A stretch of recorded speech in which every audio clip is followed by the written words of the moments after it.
হে everyone, আমি alpha. তো আবারও একটা নতুন মিনি ব্লগ নিয়ে চলে এসেছি আপনাদের সঙ্গে শেয়ার করতে। ব্লগটা বিশ্বকর্মা পুজোরই। কাল দুপুর দুপুর আমরা সব বন্ধুরা মিলে বেরিয়ে গিয়েছিলাম প্রিয়ঙ্করের বাড়ির উদ্দেশ্যে। আসলে এটা শুধু পুজো বলে না, এটা আমাদের সব বন্ধুদের এক হওয়ার একটা ডেট বলতে পারেন। সারা বছর যে যার মতো ঘুরি, বাট এই বিশ্বকর্মা পুজো আসলে প্রিয়ঙ্করের বাড়ি সবাই মিলে যাই।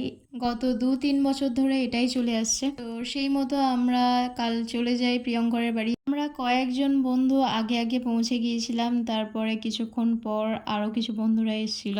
গিয়েই দেখি একটা কৌটের মধ্যে আন্টির বানানো কিছু তিলের নাড়ু ছিল, তো সেগুলোই বার করে আমরা বন্ধুরা খাচ্ছিলাম। বেসিক্যালি এই নাড়ুগুলো ট্রেনের মধ্যে বিক্রি হয়, তবে আন্টি এত সুন্দর করে বানায় পুরো কেনার মতো। তারপর এখানে তো প্রিয়ঙ্কর একজনকে নিমন্ত্রণ করতেই ভুলে গিয়েছিল, তাই দিনের দিন আর কি কিছু একটা বলে কাটাচ্ছিল। ওর মুখের এক্সপ্রেশন দেখেই বুঝতে পারছেন যে ও কিছু একটা বলে কাটাচ্ছে।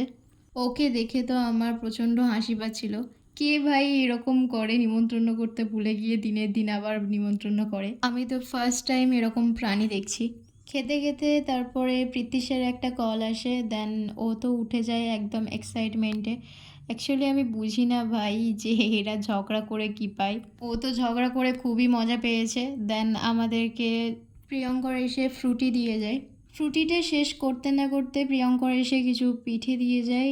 এখানে ছিল তালের বড়া, তিলের নাড়ু, আর এটা কি পিঠে আমার ঠিক নাম জানা নেই। তো এগুলো খাওয়া দাওয়া করে আমরা কিছুক্ষণ গল্প করি, দেন আমরা আবারও খেতে নিচে চলে যাই। নিচে নামতে নামতে আমাদের প্রতিবারের মতো আবারও বেজে গিয়েছিল 3টে। দেন আমরা নিচে নেমে খাওয়া দাওয়া শুরু করে দিই বিশ্বকর্মা পুজো স্পেশাল পান্তা ভাত।